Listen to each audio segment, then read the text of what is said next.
Entonces el objeto, la finalidad de este habeas corpus es responder al estado anterior. Hay privación material de la libertad. Aquí se privó.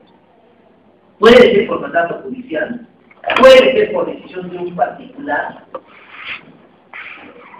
¿Qué ocurre si una persona que lo que hace en esta forma?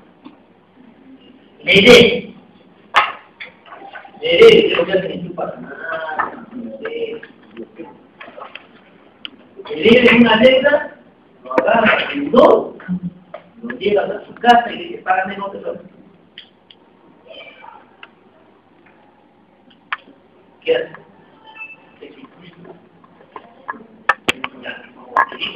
Bueno, pero ¿qué otro para contarlo? Un área corta. El juez, por mi inmediata, toca la puerta, ingresa y le suelta. Y él determina la existencia de una privación de libertad.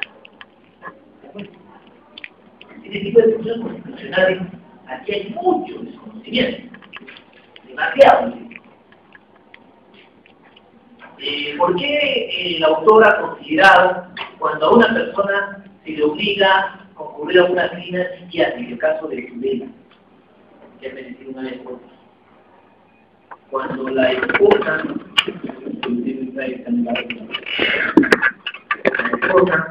ha decidido internarlo en un centro psiquiátrico. Podría ser. Entonces, este habeas corpus reparador supensitorio, que es responder al estado anterior, el cese inmediato de la libertad. Entonces, de acuerdo al tipo de habeas corpus, supensitorio va a cambiar. Por eso ahora ya no hay como el contencioso unas cuantas pretensiones, acá sí que hay una variedad. Obviamente el habeas corpus, ¿no? Y el amparo debe saber. Le falta todavía el habeas acta, acción de cumplimiento, acción de inconstitucionalidad. Eso se va a terminar, no se preocupen. A ver, habeas corpus restringido. Si yo les pongo un caso, como ocurrió en Lima, hay una discoteca solamente para acceso a determinadas personas de un grupo social. Y no me dejan ingresar. Pueden ser por un habeas corpus de esa naturaleza. Ahora, está diciendo bien claro, aquí no hay una detención, como en el primer caso, que es el reparador. Aquí no hay una privación de la libertad, sino que es indirecta, por una modalidad de reparador de la doctrina, porque se le limita el acceso, colocar una red, o unos hechos diversos de organizaciones. En el caso que les digo, sí, y está clarísimo. Dice, debe considerar elemento adicional las razones que justifican la adopción de esta medida común, es decir, además de valor existente. Libertad de tránsito. En el caso de los seguimientos, impedir transitar por una zona.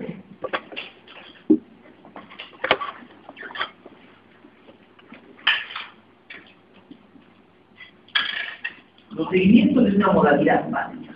Una persona que ha sido sentenciada por terrorismo, que ha hecho servicio de inteligencia, seguirlo. Hacer seguimiento. No lo está privando de libertad, pero indirectamente que le estén siguiendo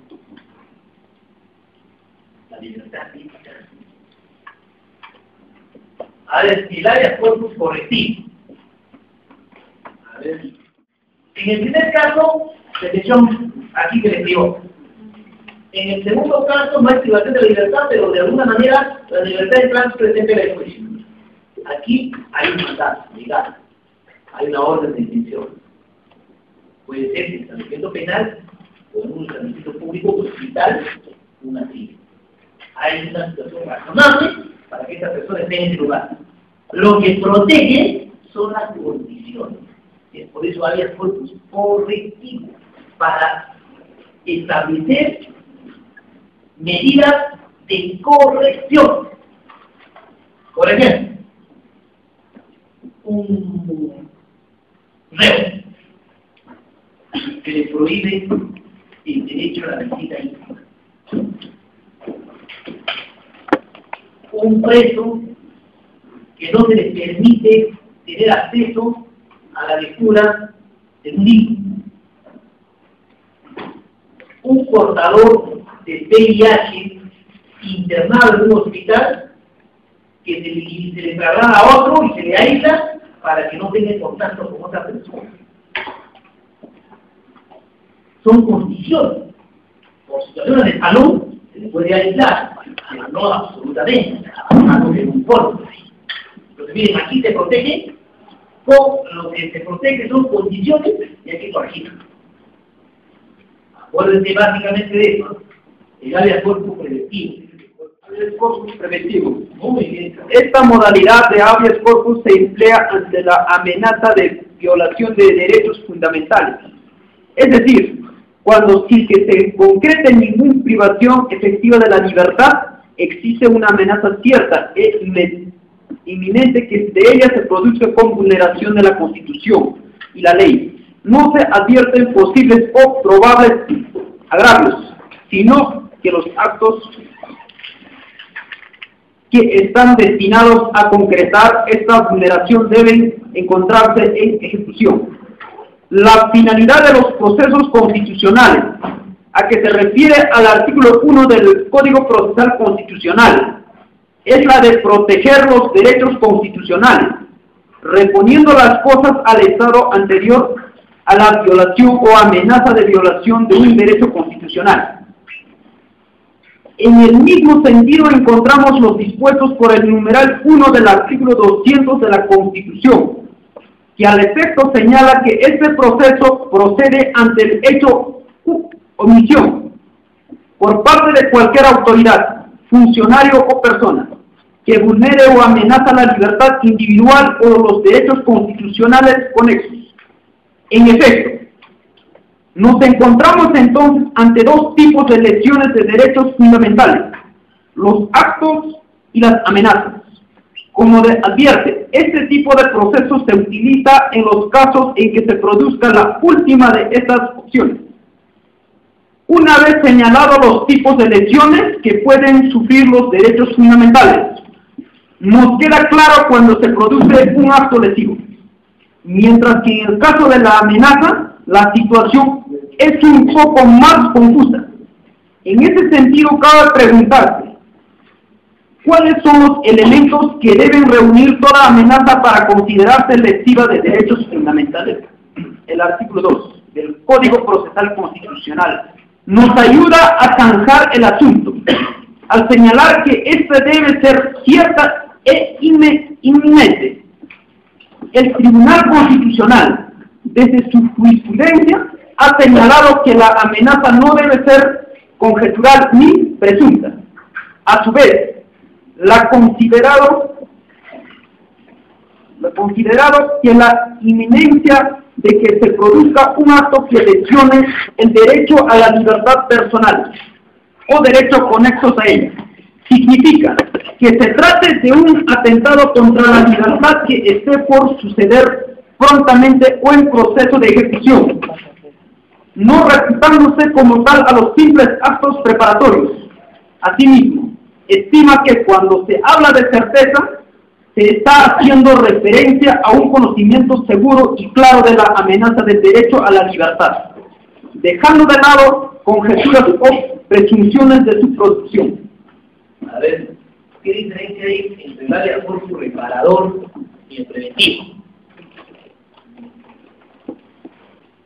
El habeas corpus reparador, aquellos actos sanitarios de distinción manifiesta de la concreción. El habeas corpus preventivo, como ustedes en la lectura se advierte, de que es confuso, pero de alguna manera implica que es preventivo cuando existe determinadas circunstancias que hacen prever la amenaza del derecho a libertad. No se concretiza, pero hay una amenaza inminente, cierta. Por ejemplo, compañero que ha leído este cuartel, hay un teniente que guía bronca él, sabe que está estudiando el dicho, y eso puede retrasar su trabajo. Es un militar, me la amenazó. me dice el día sábado, pese a que tienes derecho de salida, no me vas a salir. ¿Por qué? Porque has estado cortejando a mi mujer.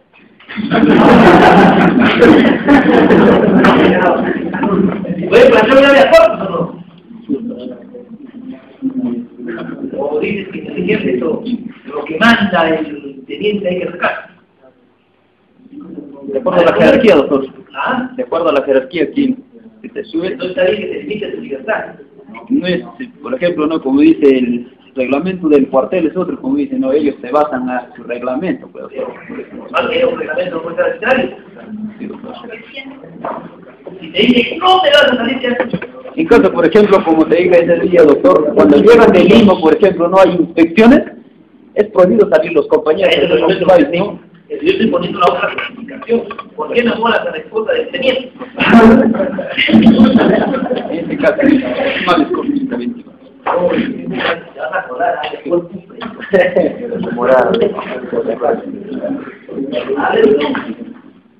Habeas corpus traslativo. Entonces, mire, en el caso es clarísimo. Se afecta el derecho a la tutela judicial.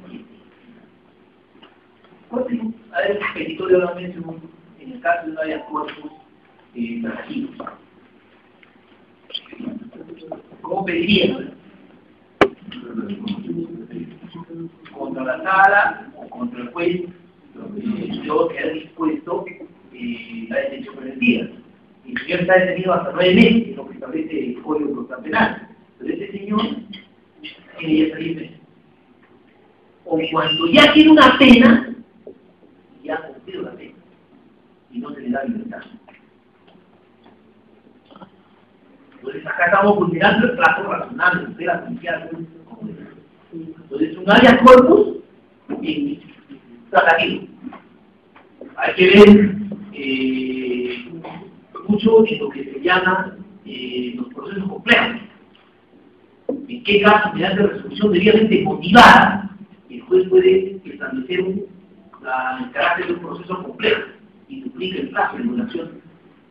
Con el código anterior se establecía 9 meses hasta 18 y inclusive hasta 36, cuando trataba de bandas. Ahora es 18, el plazo razonable. Entonces aquí, tutela judicial efectiva. Solicitar la inmediata libertad. Aquí en la solicitar hay casos importantes que se han originado libertades en virtud de un habeas corpus tratativo. El caso de los terroristas, que han salido libres. Habeas corpus instructivo. Miren, hay que ver la magnitud. Aquí hay desaparición forzada. Y este habeas corpus ha tenido lugar en la época del terrorismo, cuando muchas personas ingresaban al cuartel. Entonces hablamos de desapariciones forzadas, producidas por efectivos policiales, militares, el cual detiene en el caso, es una desaparición que puede estar comprendida esa persona, el enamorado, que realmente es quien ha procedido a esta desaparición forzada y no cabría simplemente una investigación. Habeas corpus innovativo. A ver,